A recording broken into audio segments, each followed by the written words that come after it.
یہ ہے امام کا معجزہ، یہ ہے امام کی قوت، یہ ہے امام کا پاور. اللہ اکبر. یہی امام ہے کہ جب خراسان کی زمین پر امام کے چاہنے والے بے انتہا ہونے لگے تو مامون نے چاہا کہ اب ان کا زندہ رہنا ہماری حکومت کے لیے خطرے کا لاحق ہو سکتی ہے. امام نے انگور منگائے. انگور منگانے کے بعد انگوروں میں زہر ڈالا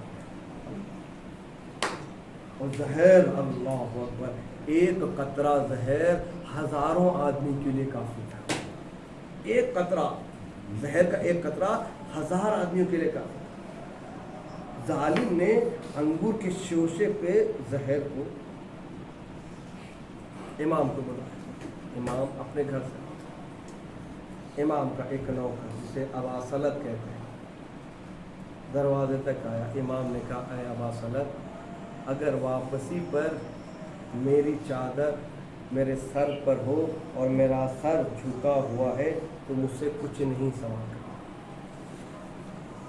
مجھے کچھ نہیں سوال کرنا. سمجھ لو کہ اس کے بعد اگر یہ حالت دیکھو تو اس کے بعد چند دنوں کا مہمان. اس لیے کہ مامون مجھے زہر دے لے. امام آئے. امام آنے کے بعد جو ہے بیٹے ایک مرتبہ انگور کا لا کر پیش کیے اور بادشاہ ظالم نے نیچے سے انگور توڑ کر کھا لیا چونکہ زہریلا انگور اوپر رکھا تھا. امام سے کہا کہ نوش فرمائے. امام نے کہا کہ نہیں، مجھے میرا دل نہیں کر رہا ہے.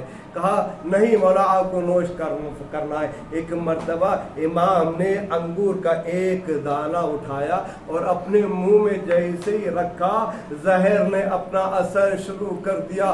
اللہ اکبر. امام کا بدن نیل اور سرد ہونے لگا.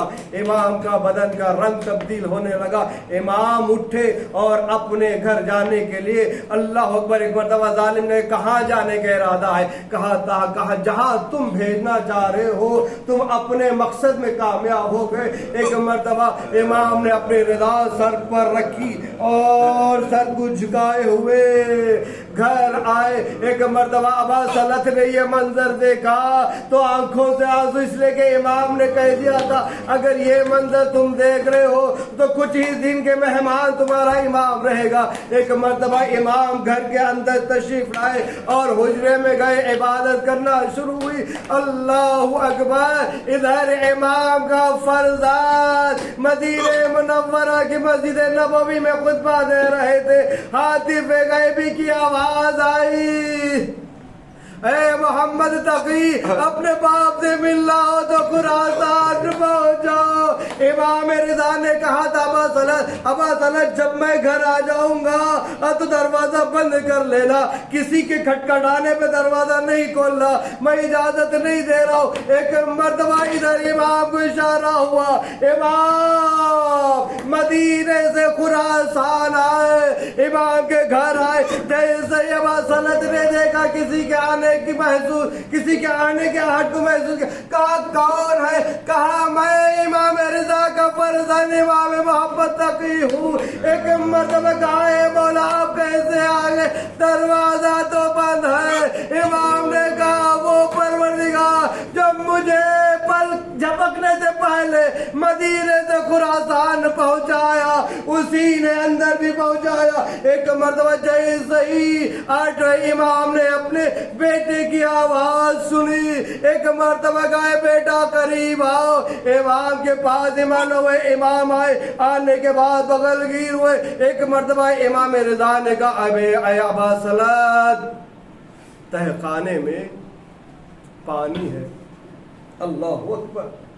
کچھ کافور رکھا ہوا ہے.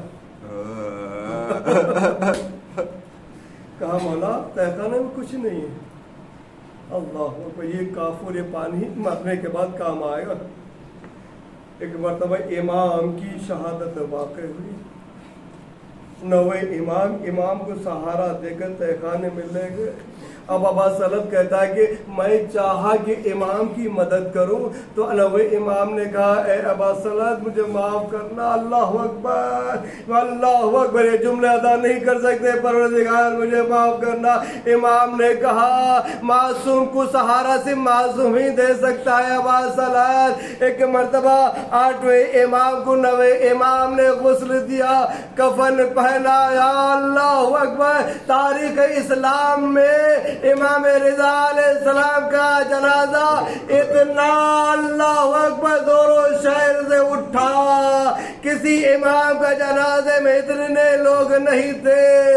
ایک مرتبہ میں ہاتھوں کو جوڑ کر کہوں گا اے مولا رضا، یقیناً آپ کی شہادت زہر دغا سے ہوئی ہے، لیکن پھر بھی بڑے خوش نصیب ہے، آپ کو کفن بھی دیا گیا، آپ کو غسل بھی دیا گیا، آپ کو دفنایا بھی گیا، لیکن ہائے مظلوم کربلا، 3 دن کا بھوکا پیاسا کربلا کی جلدی زمین پر، جزاکم اللہ خیرا جزا، خدا آپ کو کوئی غم نہ دے سوائے مظلوم کربلا کے جیسے ہی امام کا انتقال ہوا اور قوم میں معلوم ہوا تو سارے جگہ سیاہ پرچم لگا دیے گئے، سارے جگہ کالے کپڑے لگا دیے گئے۔ ایک مرتبہ جناب امام رضا علیہ السلام کی بہن ایران میں نمودار ہوئی، جناب معصومہ، ایک مرتبہ کہا یہ کالے کپڑے کیوں لگے ہوئے ہیں؟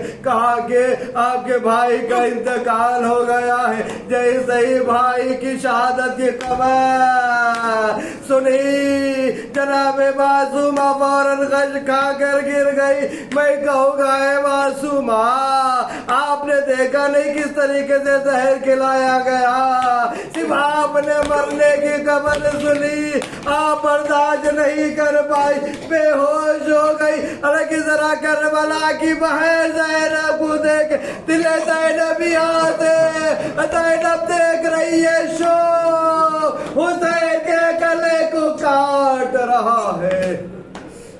لعنت اللہ علی قوم الظالمین سیعلمون کبیرہ۔ پروردگارہ تجھے واسطہ ہمارے قلیل سے عبادت کو قبول فرما، پروردگارہ ان نوجوانوں کی تمام عبادت کو قبول فرما، ان کی تمام دلی اور شرعی تمنا کو پورا فرما، پروردگارہ ہماری تمام حاجتوں کو برلا فرما، پروردگارہ ہمارے دل میں جو جو حاجتیں ہیں ان حاجتوں کو پوری فرما، پروردگارہ ہمیں صحت و سلامتی کے ساتھ طول عمر عطا فرما، خصوصاً آپ لوگوں کے ساتھ ساتھ ہم اور بالآخر جناب فاضل صاحب کے تمام گناہان کبیرہ و گناہان صغیرہ کو معاف فرما اور طول عمر ما صحت و سلامتی عطا فرما، پروردگارہ مشی میں جو جا رہے ہیں ان کے ہر قدم کو تو قبول فرما، زیارتوں کو قبول فرما اور ہمیں بھی توفیق دے اور استطاعت دے کہ ہم بھی اگلے سال انشاءاللہ انہی مقام انہی ایام میں مشی کرتے ہوئے کربلا پہنچے۔ پروردگارہ ایران، حزب اللہ، یمن، بحرین، حزب شعب، غزہ، فلسطین کو کامیابی و کامرانی عطا فرما، اسرائیل اسرائیل کے ماننے والے، اسرائیل کو مدد کرنے والوں کو نست و نابود فرما، پروردگارہ تجھے واسطہ اہل بیت اطہار کا دنیا ظلم و جور سے بچ چکی ہے، عدل کے بادشاہ امام زمانہ کے ظہور میں تعجیل فرما اور ہمیں ان کے آوان میں شمار فرما۔